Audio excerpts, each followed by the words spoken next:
Hi, I'm Arielle, and I've helped hundreds of customers find the perfect snowboard gear at Curated.com.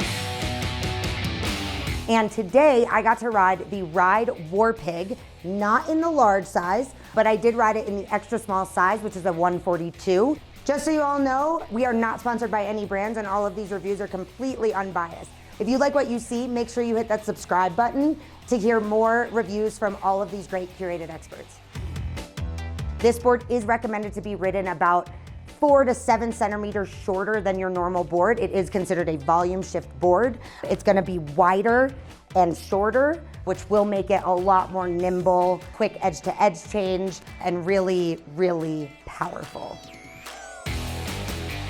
My overall impression of this board is, I'm pretty stoked on it.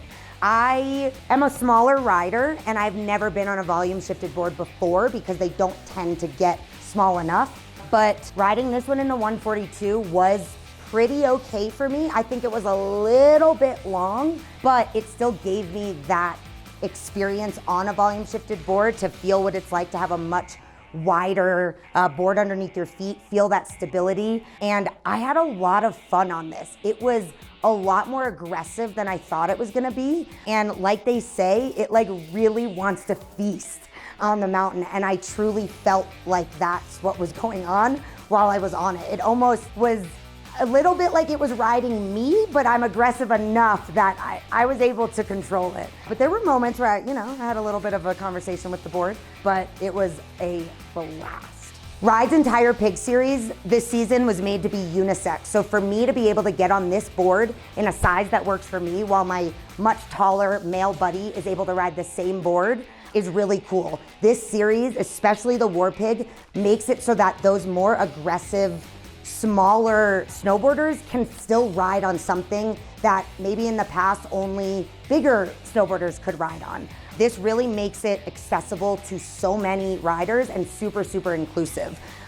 I would say this board is perfect for a higher intermediate to expert rider who likes to kind of pop off of a lot of stuff, maybe doesn't want to spend their whole day in the park, maybe is a little bit more of a side hitter on the groomed runs, really likes to lay deep into those carves. You're gonna get a great edge hold on this thing, but also potentially wants to get into some powder. With it being a shorter, wider board, it's gonna float great in the powder. It's gonna be super nimble, really easy to go edge to edge. So in those trees, you're gonna have a blast.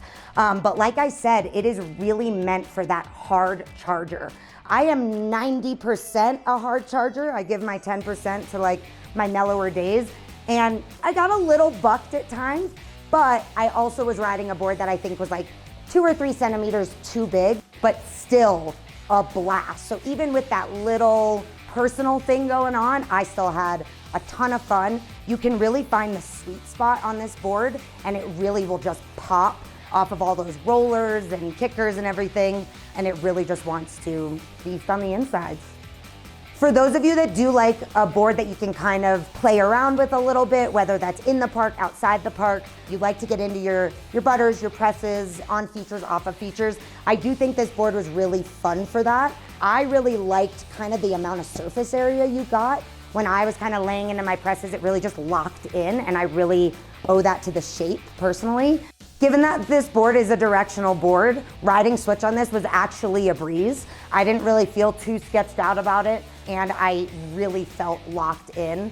I think the edge tech that Ride has is phenomenal. They basically upgraded their original slime wall technology and added slim walls in, and that really, really changed this board for this season, in my opinion. I think the control in this is crazy, the stability in this is crazy, and it's just a hard charging, powerful machine. If you want help finding your next board, click the link in the description and I'll help you find your next setup.